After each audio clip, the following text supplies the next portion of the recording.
Well, hello, everyone.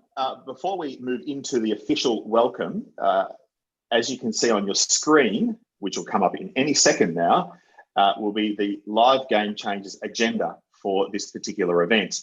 It's great to have you all here with us. We're really excited about this evening's particular event, of course, here in metropolitan Melbourne, Australia. We had a dynamic conversation earlier today. For those who would like to follow the conversation, we are live on Twitter via the conversation at Game Changers PC with the hashtag Game Changers. And of course, all of you are following us through this particular wonderful event via the YouTube channel of A School for Tomorrow. You'll see that there's a live chat component there on the School for Tomorrow, and I strongly encourage you to start placing your thoughts or questions through that process. And throughout this particular session, they'll be fed back through to Phil and I, and we'll use some of those questions with our three game changers and our very special guest, Leanne Wilson.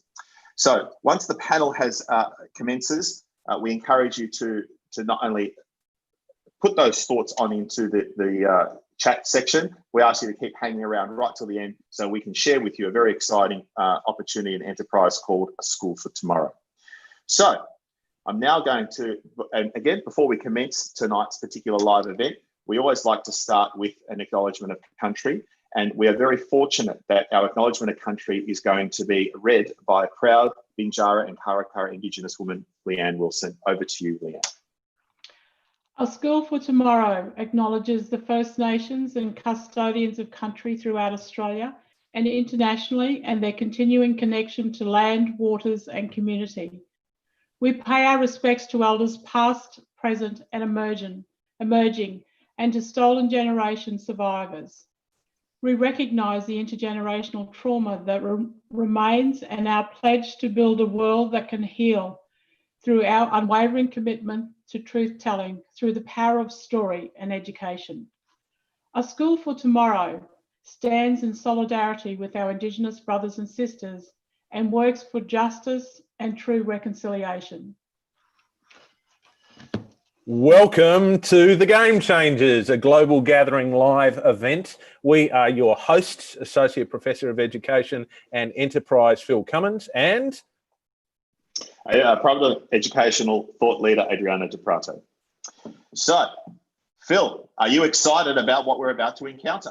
I'm so excited that I've put down my bowl of free-range Fitzroy quinoa and I'm ready to go. How are you there in sunshine, Adriana? Absolutely glorious. It's almost like I'm in permanent lockdown here in sunshine, particularly at night. You never want to go out in the dark. It's just not the right place, I suppose. But let's move on, Phil. Enough of the banter. Joining us today for this global gathering are three dynamic educators that you and I have had the privilege of already interviewing for the Game Changers podcast series. Phil, let's introduce them, please.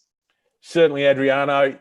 Folks, you already know Henry Masoma. We spoke to him in the fourth episode of our first series, and also I had the privilege of sharing a conversation with him in our special series looking at the topic of becoming good men. I can't think of anybody better to talk to about becoming good, becoming a good person, becoming a good man than Henry Masoma. He is a rare and gifted educator. He is internationally renowned as a professor of kindness. He's also a specialist in teaching business and entrepreneurship and social leadership at Texas Christian University. Welcome to Henry Masoma. Leslie Medina is a wonderful educator. She is, of course, a history teacher, as all the best people are.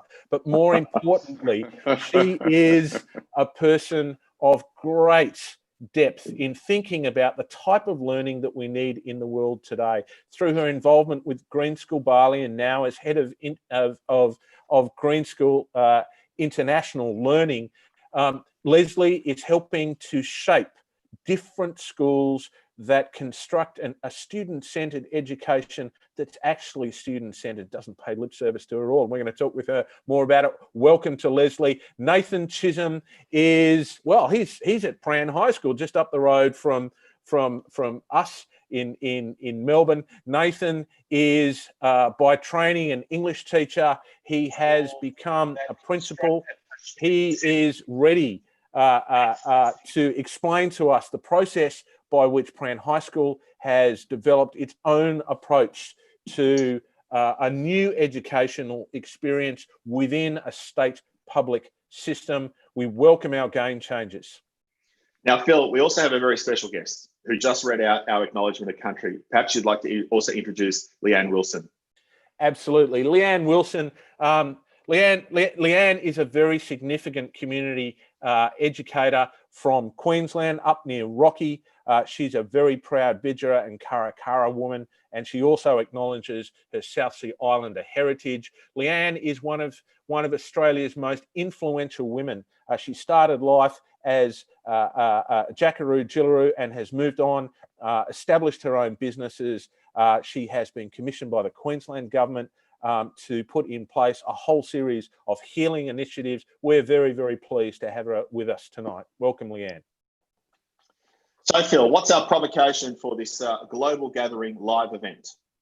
Absolutely. Let's get into this global gathering. Let's go. Let's talk about changing the game for our COVID children. And for those who follow, we need a new social contract for education.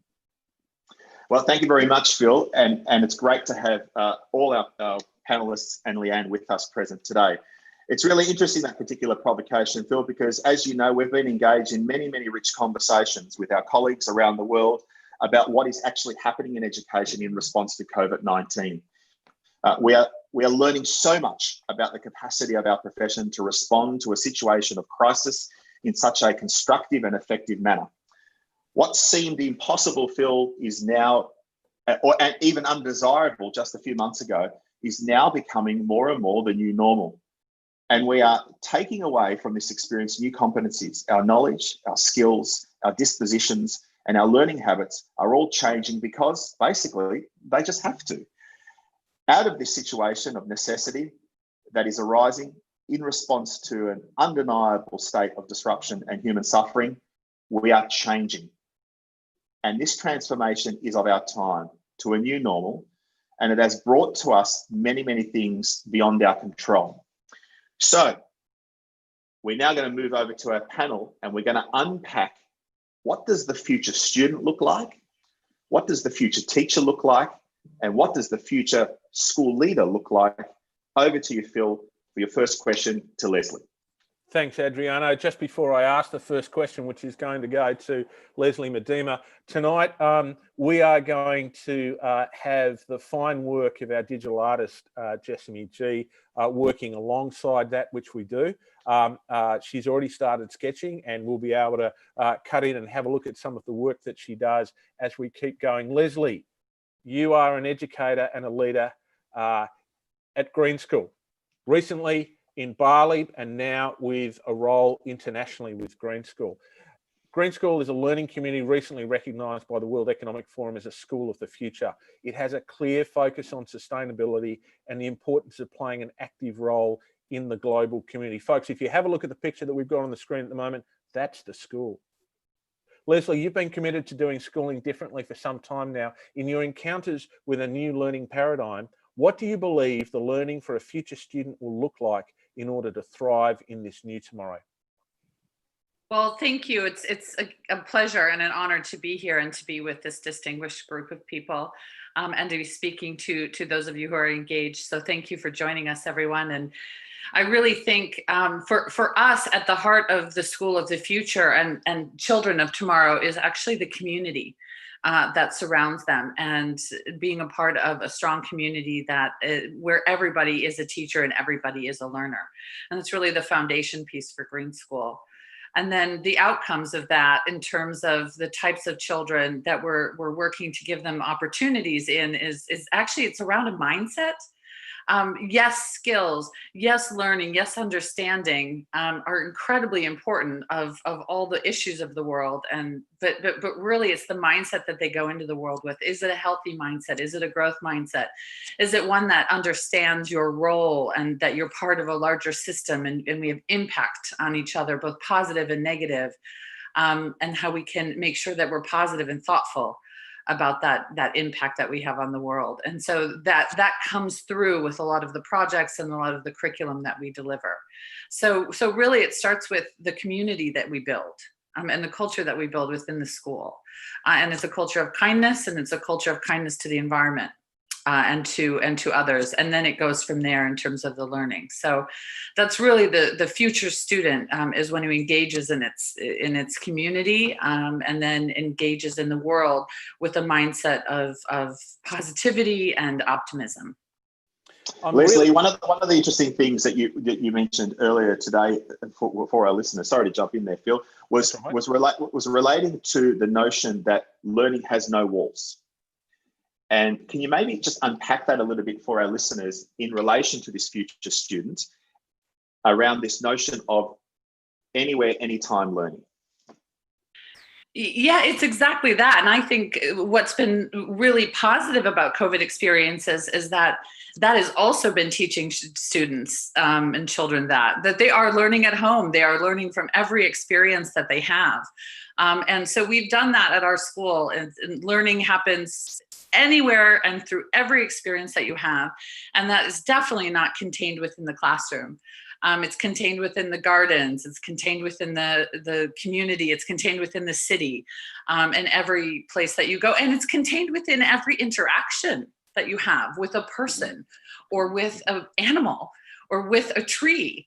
It's contained in all of those experiences. And then that we do that lifelong. I really, truly believe that lifelong well-being depends on us constantly feeling that way about all of our interactions and continuing to learn and grow.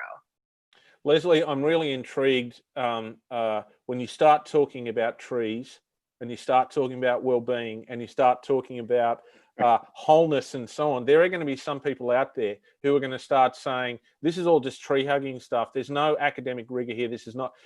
Now, I know that's not the case. Can you tell us how you can do care for the world and care for yourself and also care for your future through strong academics?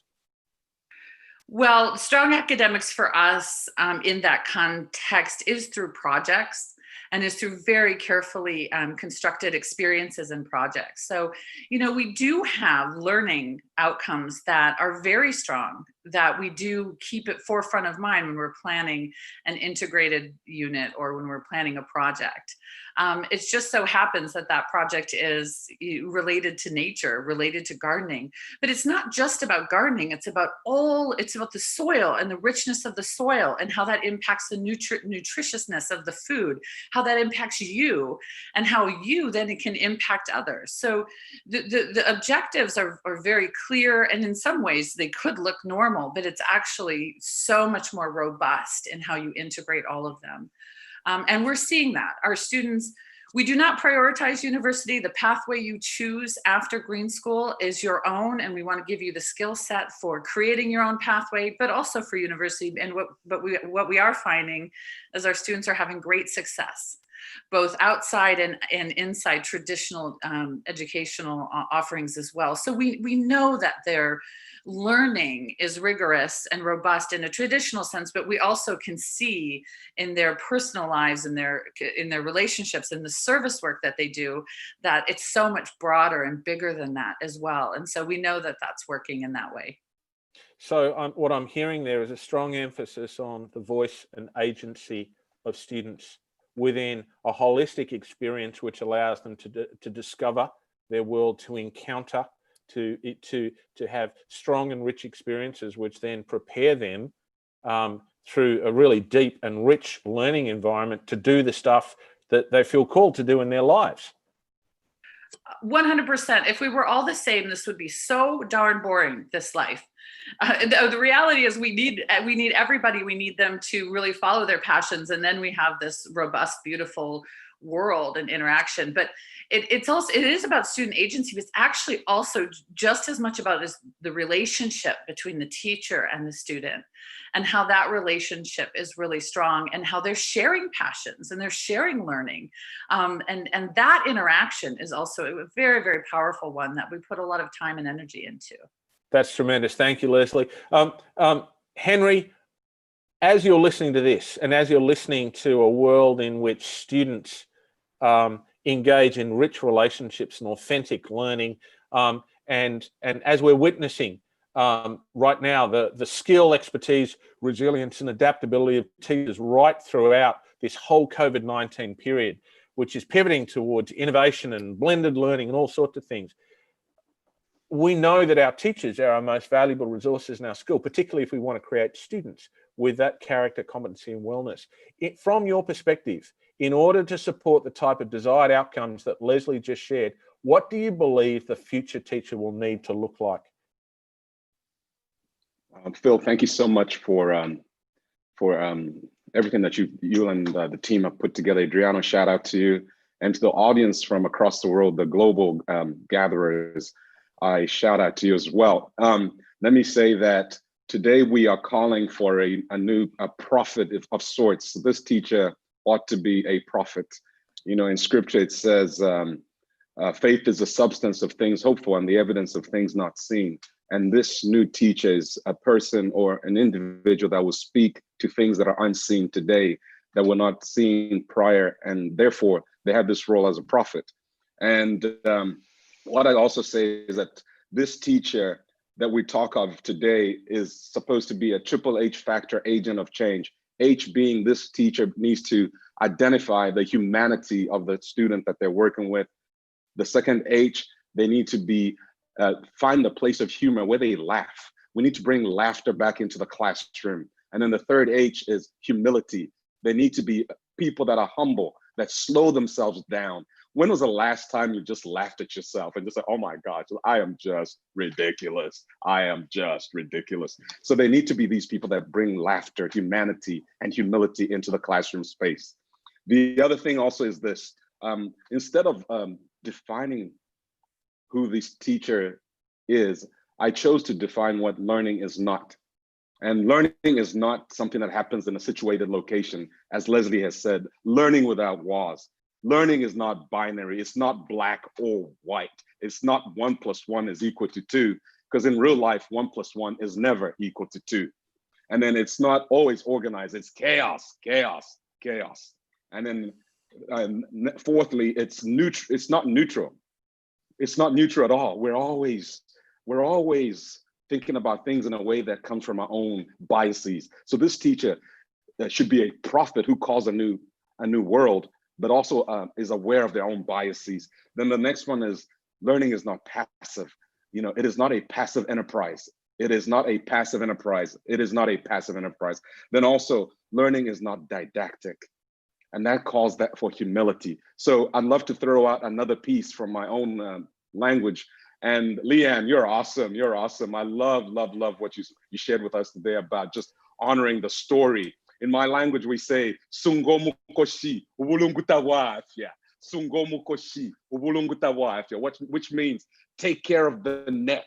The necklace is just an accessory. So to that prophetic teacher, the prophetic teacher is one that understands that what truly matters at the core of all that we do is the humanity that we all bring to the table. Sungomu koshi, ubulungutawafya. Take care of your neck. The necklace is just an accessory. I don't know about the listeners out there, Henry, but I know that every single time that I have an encounter with you, I continue to be mesmerized by what you share with us. The power of story and ritual from everyone's natural and origins is quite profound. That's why I want to ask you the question about the African construct of Ubuntu. A person is a person because of other people. And for those individuals in this particular chat, that slide that was behind you at the very beginning was of course that in an African language. Can you share a little bit about how this notion that we are better together, or we exist because of each other as opposed to in spite of each other, why a notion like that is so significant for the shaping of the future teacher? You know, that notion is significant in the same way namaste is significant. I choose to acknowledge the spirituality in you just as much as I acknowledge the spirituality in me. And actually, my dad is listening in on today, so I'm pretty thrilled. Ubuntu says, I am because you are, and you are because I am. And so what that teacher does is he or she invites the learner to a space of deep connectedness, a space that says, you know what? You matter, and everything that you bring to the table matters. It is not just I who is pouring into you, it is you that is pouring into me. And it's only in that space of Ubuntu that you and I could truly have those transformational pieces that education can bring. In those spaces, we not only educate the intellect, but we educate the emotional and the spiritual space of that student. So Ubuntu is deeply spiritual, it's deeply intellectual, and it's deeply emotional. Henry, I'm getting a question in from someone in our audience, John from Wahroonga in Sydney. He's wondering whether you think that, like hotels of a fixed old style of accommodation, is education going to move to a virtual place? You know, do you see something like an Airbnb or some different way in which we can engage with education that moves us beyond the traditional walls? Yes, I do, but I don't believe that it's a whole thing, a whole departure from what we've done. It has to be a hybrid of sorts. Human touch is human touch will never be replaced. I love what Leslie says. We learn from the trees, y'all. We learn from the soil. We learn from the sky. And technology does not always deliver that. So it's a hybrid model, I believe, that is refined is the future. John, thanks for your question. Leanne, I'm just wondering, as you're sitting there and thinking about all of this, we're talking about teachers and we're talking about relationships. Can you tell us about the role of teachers within community, and particularly from an Indigenous perspective, but from a global perspective as well too, Leanne? Where does this sit for you? Yeah, thank you, Phil. I think that we're all teachers, and so we all have responsibility in some way. And so I see myself as co-teaching with other teachers around the world. And so for me, I'm really excited about what I hear, because if I think about my old stories and I think about my father, you know, who now travels with me in spirit, and I think about my grandmother, who again travels in spirit, I am a collective of their stories. And so what it reminds me of is that for me, teachers around the world need to be mindful of what my father taught me, and that was 4 R's. And so what those 4 R's are around is about respect for the Mother Earth. She's a great provider. Respect for self, because if you don't respect yourself, then it's very difficult to respect others. So you must teach respect and you must earn it as well. The second R is responsibility. We have responsibility for the mother. She's created us. She can easily take things away from us. And I think COVID is a case in point there, where she has had her will there. Responsibility for your own actions, and then responsibility, a collective responsibility for community. The third one is about the importance of relationships, our relationships with the mother, our relationships, you know, the relationship you create with yourself is the relationship you create with other people. And that 4th R, my father said, the 4th R, girl, is remember them 3 fellows above you.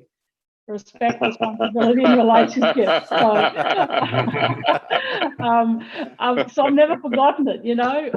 So I'm very aware that I have a responsibility for the globe, and I'm one of many educators, and you know, that's a really important legacy, I think, for my father, and one that I'll certainly pass on.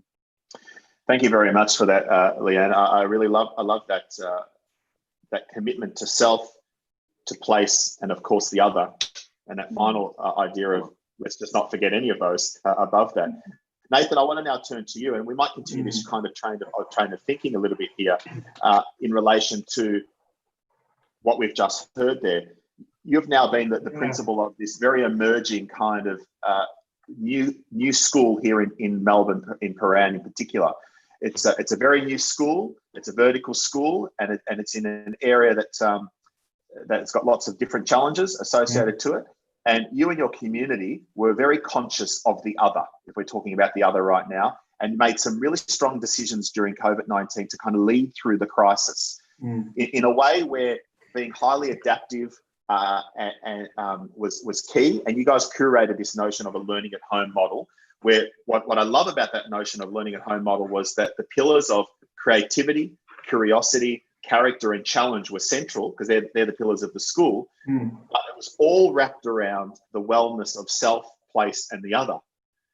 Can you talk a little bit to our listeners then, having heard what you've just said and heard what I've just said now, what do you then think is going to be the foundation stones of a future school leader, particularly one that needs to help us grow out of this pandemic into something that is new? Yeah, thanks, Adriano, for the question, and thank you. This is just so energizing. So I feel really grateful to have this opportunity to participate with you all. And I think what you'll hear me say, and some of my views on this is really very similar to what Henry's saying, to what Leanne's saying, and to what other panelists are saying. I think that's really important. And for me, what we're really learning at this time, and what we'll see into the future, is that for future leaders, there's a couple of key themes, I think. And future leaders need to understand and embrace the concept of co-creation. And to co-create, we talk about a learning community, and we talked about with Leslie about learning communities without walls, and be they real or figurative. That's something that I think is the job of a future leader, is to co-create a community like that. And by co-creation, I mean working with side by side in partnership with young people, with community, with business, with staff, with families, with everybody who's a part of your context. And I think that's a big role. Another thing about future leadership, and I don't think we can downplay the importance of this, is actually about listening. It's never been a more important time to listen, and to listen to people actively and genuinely. So I talk to my community about striving to make a commitment to them to be listening with open hearts and open mind, and then having the courage to act. And that's certainly been a big part of our response to the COVID crisis, but also is about leadership for the future more broadly. So a future leader is going to have to be able to deal with complex situations, and COVID's been one of them has been pretty extraordinary. So we talk about agility a lot, and I know it's a sort of a kind of a buzzword, but it matters. And being able to respond to agility is what gives us stability, if you like. And for me, one of the things for future leaders that will hold organizations together in complex times, and in times when people are vulnerable and people are worried about things, is an understanding of relationships, and that deeply human-centered approach to leadership, which is exactly what the other panelists are saying, whether we're talking about schools or young people. And for me, talking about leadership, at our school, we conceptualize relationships in 5 ways. We talk about trust, forgiveness, compassion, integrity, and hope or optimism. And that's really about how leaders are going to be best placed to manage the complexity of the world that we live in by understanding and embracing the people who they work with. I say to my team that you can't truly lead people, to my mind, if you don't care about them. And that's really what leaders will need to understand moving forward. It's not just say relationships, as people have been saying for years, relationships matters, they do, but we're actually going to need to give people the skills to understand on what basis they form relationships, and help people where they're not good at it. And in fact, be able to have robust conversations about it. And if people don't want to do that, then maybe they're not in the right game. So I think it's really important moving forward. What's really interesting in listening to all 4 of you this evening is the common thread coming through for me is this real commitment around the notion of emotional competency. Yeah. And it becoming the new knowledge base that we need to have in schools for tomorrow. I have a statement here from one of our followers on the YouTube channel. It's from Lauren Sayer, who's the Director of Digital Learning at Haileybury College. And she made this following statement, that education has been virtual and on multiple places for the last 30 years. Go to any type of hospital, school. And the reason why I'm sharing that statement with you all is this, and this now can open up to the entire panel. What's interesting about that statement, and what I love about what Lauren is really saying is this notion of doing learning anywhere, anytime, is it really new? And is it time that we just bring it more into the mainstream to allow greater access and equity for all the young people in our care? Yeah. So Anyone can jump in and respond. I'd love to respond to that.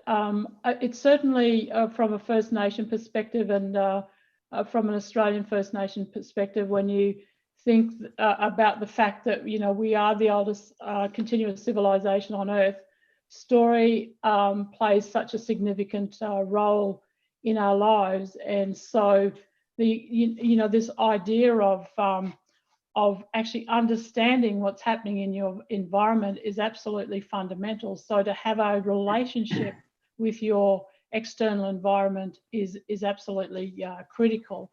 And so, from my perspective, I think it is an ancient skill, it's an ancient art that, I get excited that people are starting to see the nuances that can feed into this contemporary existence that we have at the moment. So, I mean, I get excited to share some of the stories about, things that happened hundreds and thousands of years ago that have come down through a matriarchal line. And so I think that, the world is catching up, and we need to do this in order to create a society that has this mindset that, that the panelists have been talking about, and that's the mindset of collectivism and working at things together, being in it together, and supporting each other no matter what. So yeah, I'm very open to this conversation, and as I said, very excited. Thank you.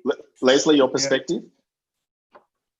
I agree. I think actually this concept has been around forever. I mean, schools used to be a few kids with taking turns learning from different community members, sitting around together and not even in a building. That's actually a fairly new construct.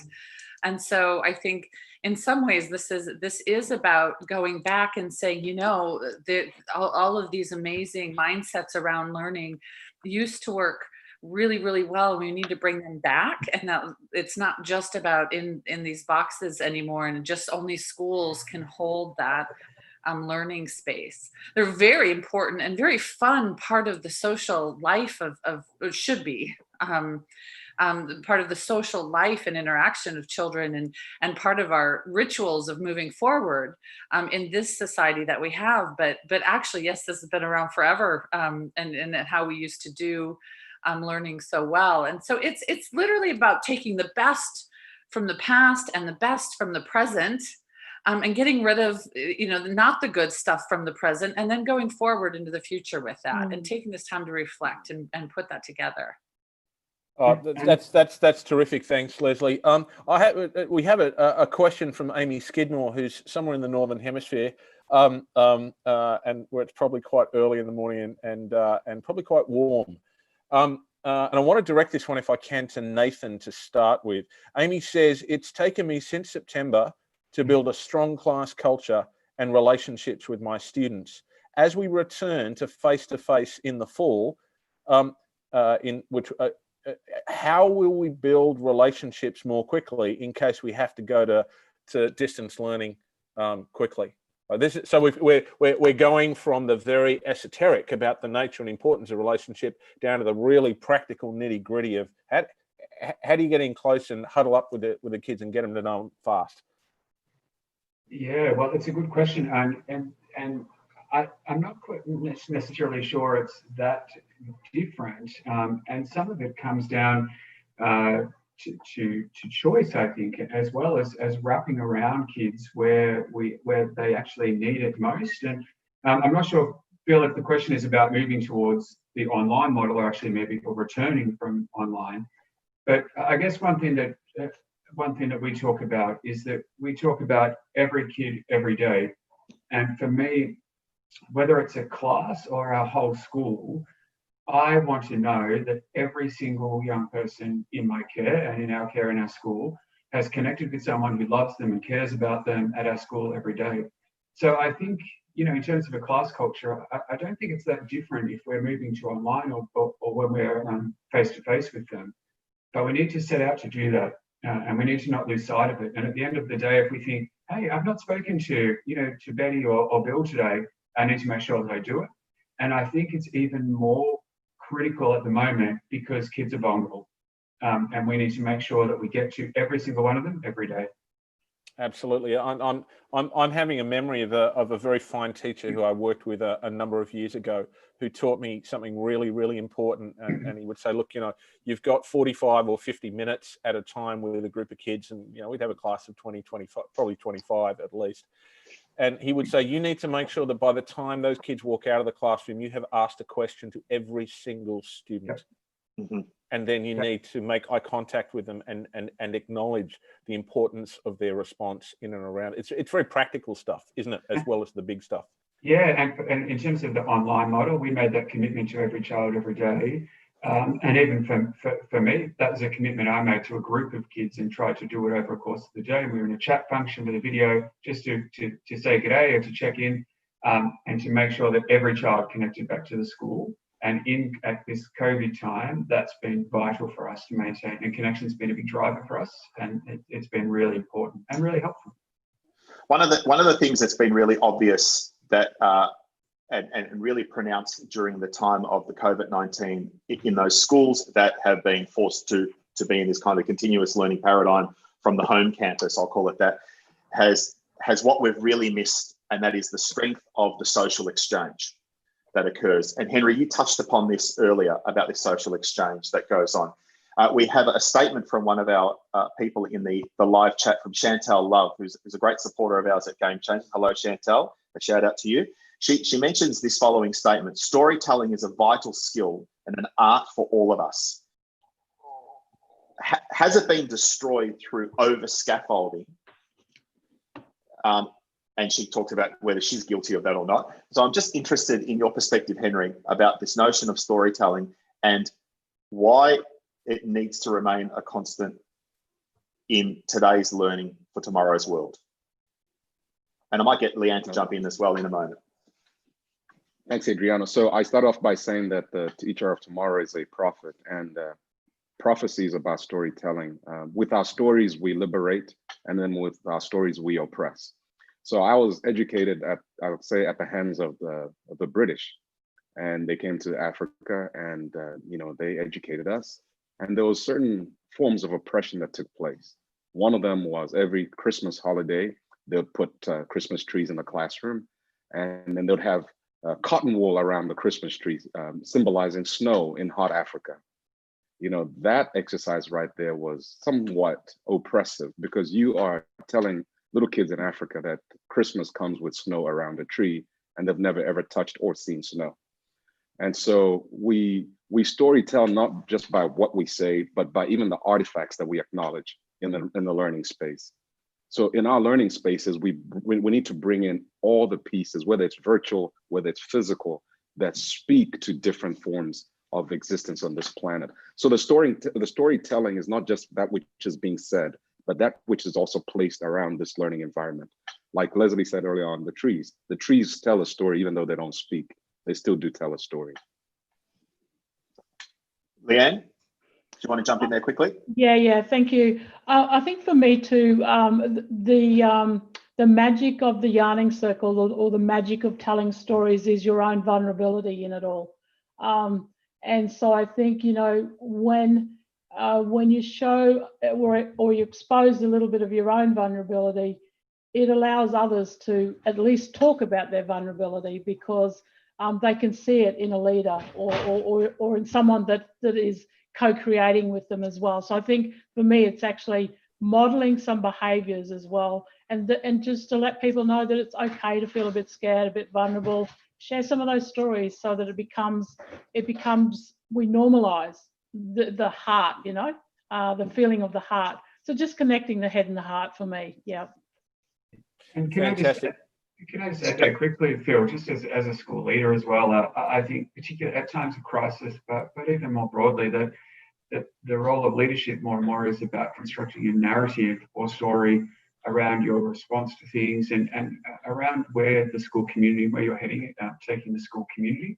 That for me, we've really tried to make sure that messaging to our community is really consistently adding value, is reconnecting back to our values, and tells a narrative about our response to the crisis, including what Leanne said, including about my own vulnerability, things we're also personally concerned about, but a positive narrative But I think the idea of storytelling for leadership is an art that's possibly even getting more important as we go, as the world gets more complex around us.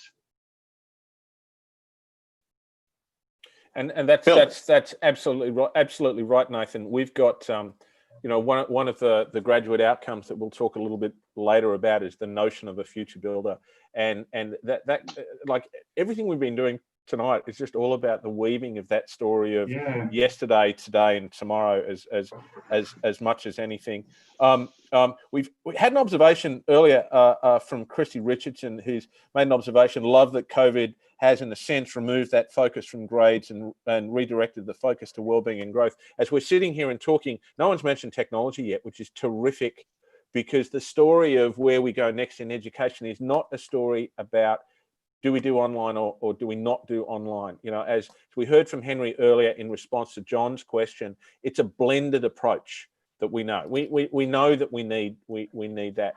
Rather, we need to think about what the opportunity is that we have going forward, and in particular, Helen earlier this week when we sent our survey out, Helen Pereira-Razo, who's the Director of Guidance at Holy Trinity School in Toronto in Canada, she put forward this great question. As school leaders and as leaders in education, what is the first myth or misconception about learning in schools that we need to dismantle in order to carve the path forward? And I'm going to ask each of the panel to go for 20 or 30 seconds, identify one myth, and we'll move it along. Leslie, would you like to go first? Yeah, I want to, but I did want to just say one thing, because I recently had a conversation with a student about building relationships really quickly and which teachers he felt closest to. And it was the teachers who knew their names and pronounced them correctly right away. And I know that might seem small, but actually, if you know their name before they even walk in the door, but then get the pronunciation right by day one, your relationship advances so much more quickly. And that was an incredible experience I had, because I was working with children from 42 different countries, and how critically important that was to building relationships. And I wanted to just share that. I think, in terms of the myths, is that that we are all knowing. I think it does go back to that point that Leanne raised about vulnerability. I think it's really important that teachers, what teachers are really passionate about their subject, and they love it, and and the kids will feel that, but we don't necessarily know everything. And I think that's really important for us to name and honor that there's lots of different things that we're still learning. So the first myth is that teachers aren't perfect, and that they need to embrace their humanity, let go a little control, and run with the process. Well, I know I'm not perfect, but that's lots of people will tell me that. Nathan, next. You're next. One myth that needs to be unwound. One myth. One myth for me is, I think this is probably sounds a little cynical, but that schools are great places of learning, because they're not always, and that's it's a myth I think that we need to really confront and realize that schools are often, in a traditional sense, are places of organisation, as they have been since the Industrial Revolution, more than they are rich places of learning. And that's why this conversation is so important, because it's something we need to confront. Fantastic. Henry? The myth that hard work pays off. Hard work does not always pay off, because our students arrive at us with different stories and different privileges. Hard work never pays off in the face of inequality. Fantastic. And Leanne? I think for me, I loved what Nathan said and totally agree with what Nathan was saying. The other thing I would say that the great myth is that all learning takes place in schools. Yeah. I have one final question to all of you before we introduce Brad, our senior partner with A School for Tomorrow, and Phil to navigate through a little bit around the construct of A School for Tomorrow, is that when we did send out the survey, we got a question from Lacey Filicic, who is the director of the Money School. And if anyone is interested in financial literacy, particularly for the junior school and early high school years. A lot of her work is outstanding in that particular space. She raises a really interesting point, and that point is that we are having lots of rich conversations, and I can see the feed right now that is happening in the live chat. You know, people advocating for technology as being integral to tomorrow, people advocating for face-to-face being integral to tomorrow, people advocating for storytelling and so on. Lots of people agitating for all different things about what it could look like. Her challenge, though, to us is she's now taken her children back to her local primary school. And what she has witnessed in this very short period of time is that the comfortableness of yesterday has returned dramatically. That face-to-face content delivery, and I say that, you know, sit and get style is back in vogue in her primary school. And those teachers are relieved that they have retreated back into the comfortableness of that particular paradigm.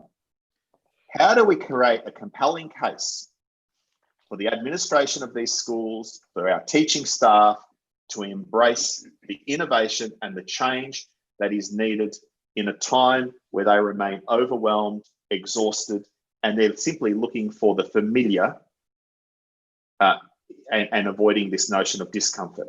So I suppose my question fundamentally is around the restlessness of tomorrow. How can we make that real? Because there are a lot of people in the live chat feed saying, when I go to work on Monday, how can I have this conversation with my boss? Leslie.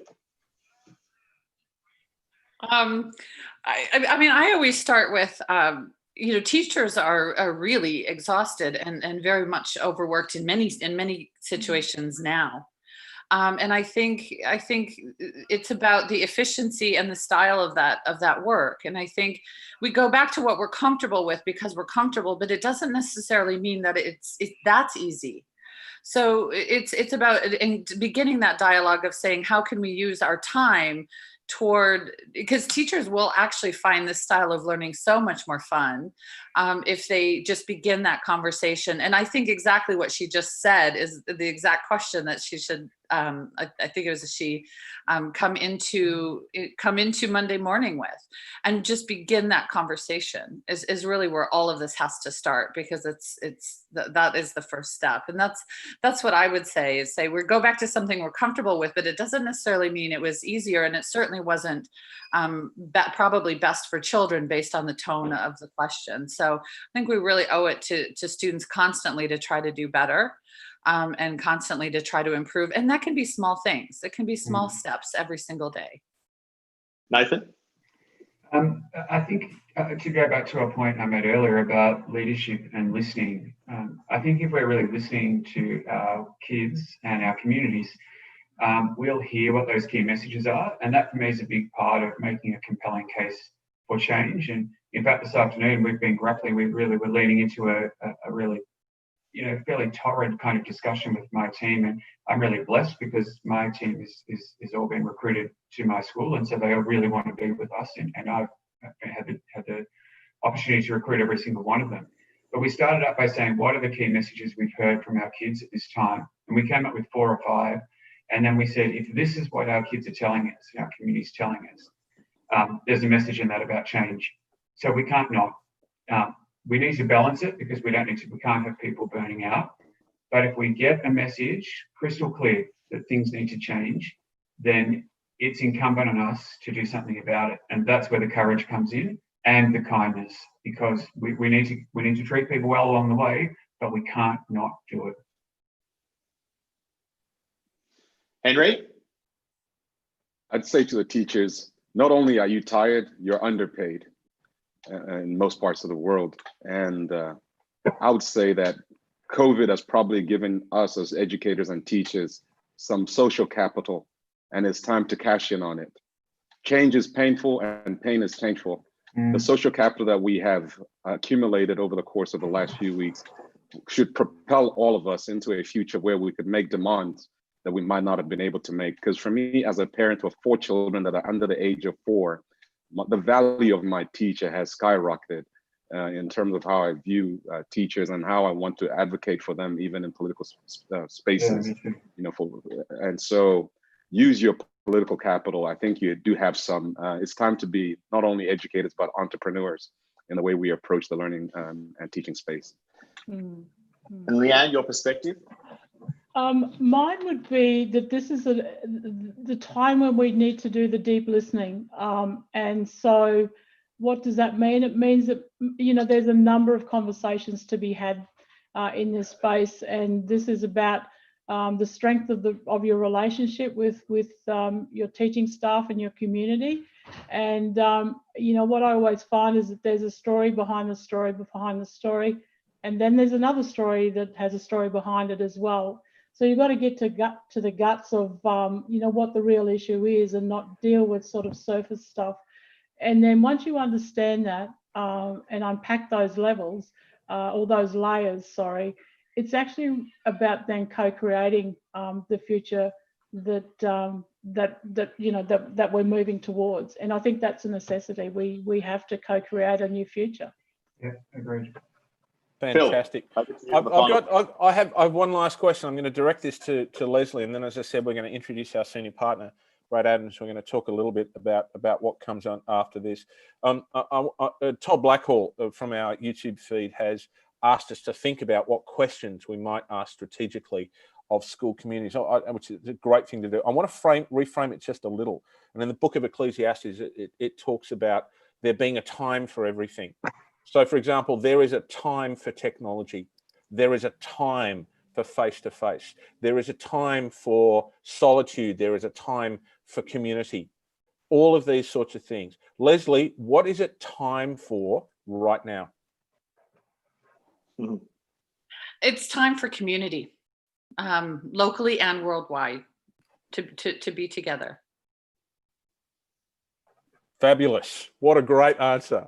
What a great answer. Thank you so much to our panelists, Henry, Leslie, Nathan, and Leanne, for sharing your insights to what is fundamentally the way forward. Thank you also to Jessamy, who has been putting together amazing graphic recording of today's panel discussions. She's going to keep going for a little bit, and we're going to make sure we get all of that fantastic graphic out to you guys. And we want to thank you, the audience, for your questions and your insights. I want to introduce now Mr. Bradley Adams. Mr. Adams is our senior partner, and we want to give our audience a little bit of a brief overview of the notion of a school for tomorrow. Do you know, when we started doing the Game Changers podcast, it became very clear to us that there was a strong movement throughout the world of both radical and revolutionary and also conservative educators and those in the middle, all looking at what we were going through right now and saying, you know, we can't go back. We've got to go forward.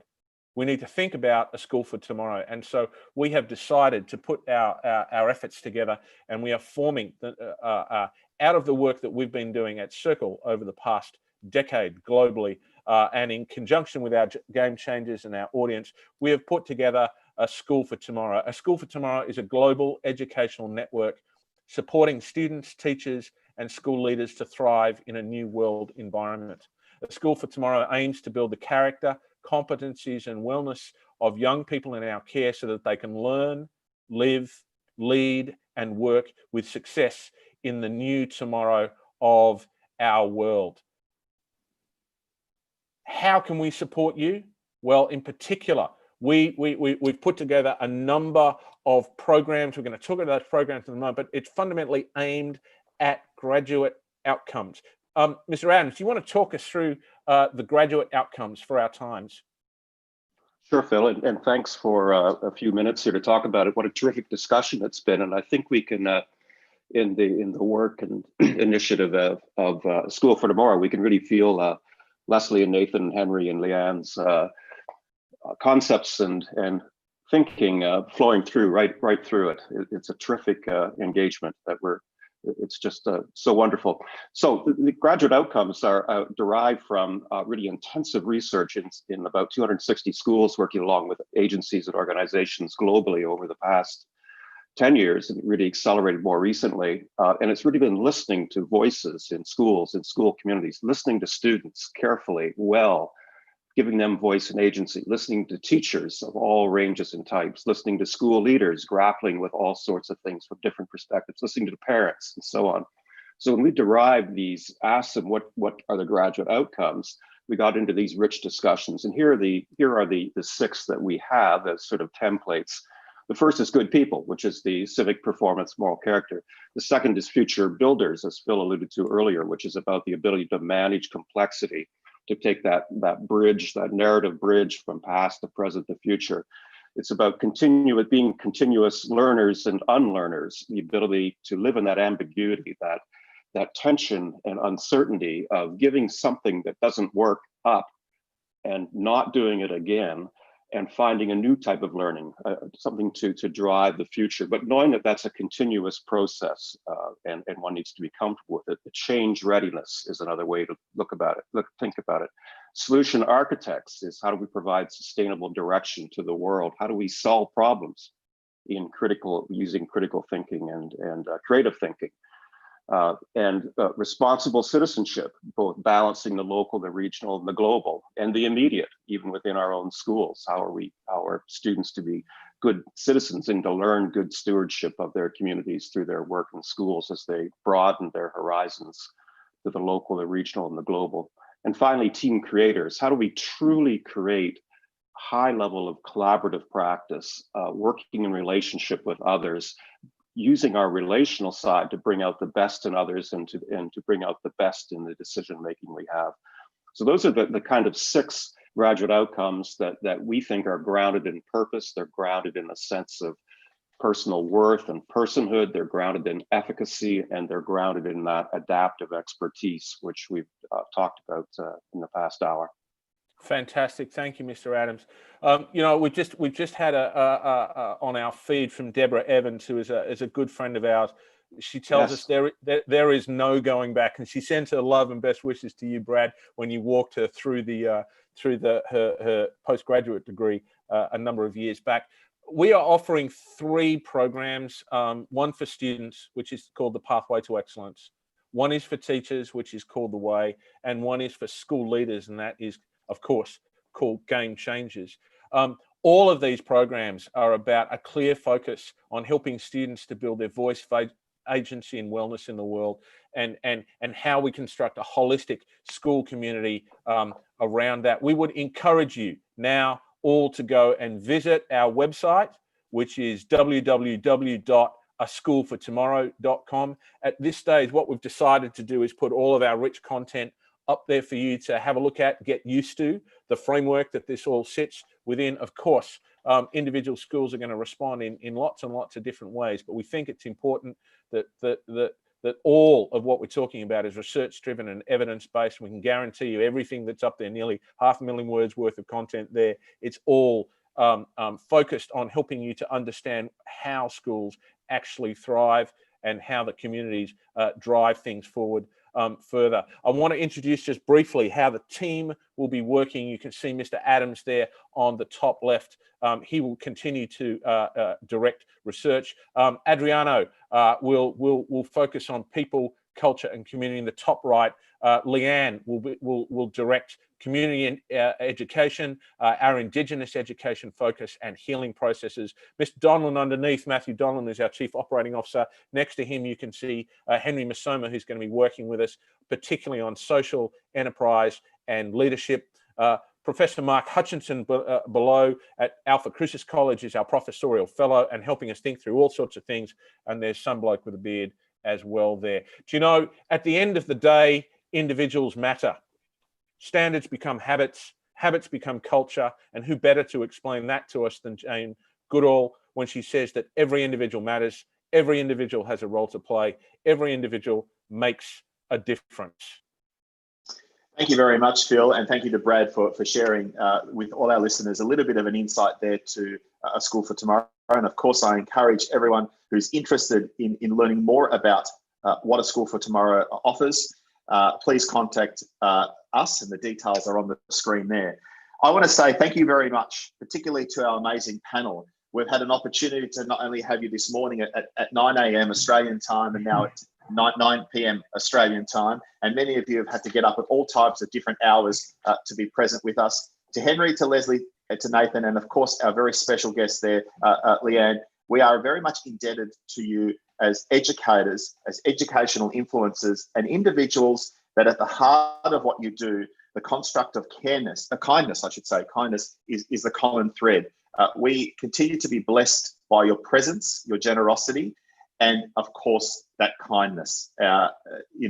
We all benefit from us. I also want to say thank you very much to our brave and curious Game Changers audience. This morning, we had a huge group of individuals in that particular space. I'm seeing the Twitter feed blow up right now as well. And of course, the live chat has generated lots of robust conversation, as education always does. Phil, for the final word, I'm handing it to you. Thanks, Adriano. So until next time, friends, go well and wake up brave and unafraid for the challenge ahead, with the deep understanding that it is time to choose to allow our students to go on a journey of discovery that will give them the character, competency, and wellness to be a generation of happier, healthier, and more confident young people who can truly thrive in the new tomorrow of their world. Game Changers, let's go. Ciao, everyone. Go gently.